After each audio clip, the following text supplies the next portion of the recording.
IIT Delhi కాన్వకేషన్లో వినిపించిన కొన్ని సంస్కృత శ్లోకాలు ఇప్పుడు దేశవ్యాప్తంగా పెద్ద చర్చకు దారితీశాయి.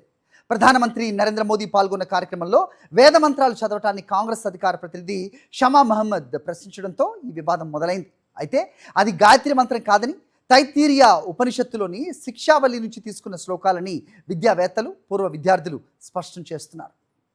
ఆగస్టు 8న జరిగిన ఐఐటి ఢిల్లీ 57వ కాన్వకేషన్ కు ప్రధానమంత్రి నరేంద్ర మోదీ హాజరయ్యారు. పట్టాలు అందించే కార్యక్రమంలో సంస్కృత శ్లోకాలను పఠించారు.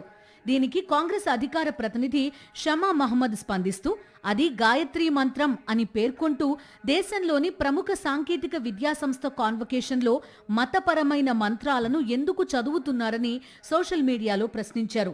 దీంతో ఈ అంశం రాజకీయ, సామాజిక చర్చకు దారితీసింది. అయితే షమా మహమ్మద్ వ్యాఖ్యలను పలువురు విద్యావేత్తలు, ఐఐటి పూర్వ విద్యార్థులు తప్పుబట్టారు.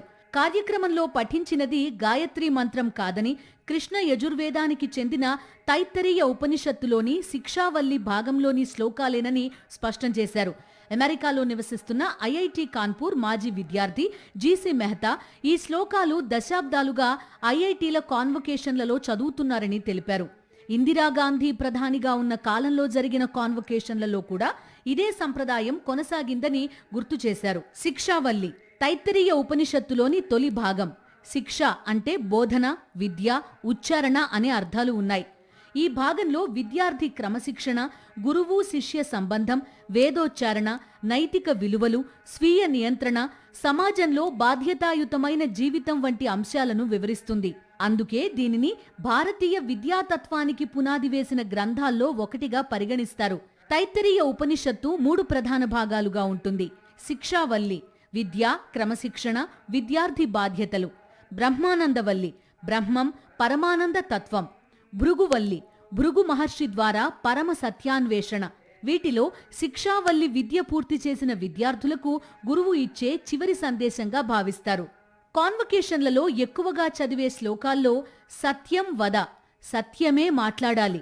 ధర్మం చర, ధర్మ మార్గంలో నడవాలి. మాతృదేవో భవ, తల్లిని దైవంగా భావించాలి. పితృదేవో భవ, తండ్రిని దైవంగా గౌరవించాలి. ఆచార్య దేవో భవ, గురువును దైవంగా చూడాలి.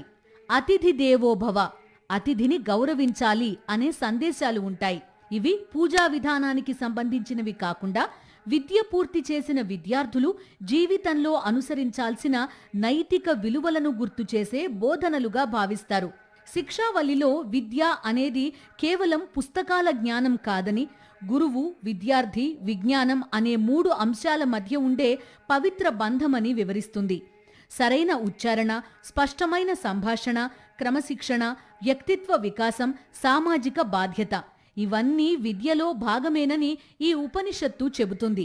సాంకేతిక విద్యతో పాటు నైతిక విలువలు కూడా అవసరమనే ఉద్దేశంతోనే అనేక విద్యా సంస్థలు ఈ శ్లోకాలను కాన్వకేషన్లో పఠిస్తున్నాయని పూర్వ విద్యార్థులు చెప్తున్నారు.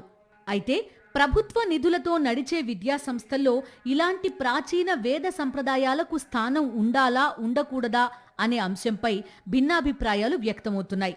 ఐఐటి ఢిల్లీ ఘటనతో మరోసారి భారతీయ విద్యా వారసత్వం, ఆధునిక విద్య, లౌకికతపై దేశవ్యాప్తంగా కొత్త చర్చ ప్రారంభమైంది. మరిన్ని అప్డేట్స్ కోసం ఛానల్ను సబ్స్క్రైబ్ చేయండి. నోటిఫికేషన్స్ కోసం బెల్ ఐకాన్ పై క్లిక్ చేయండి.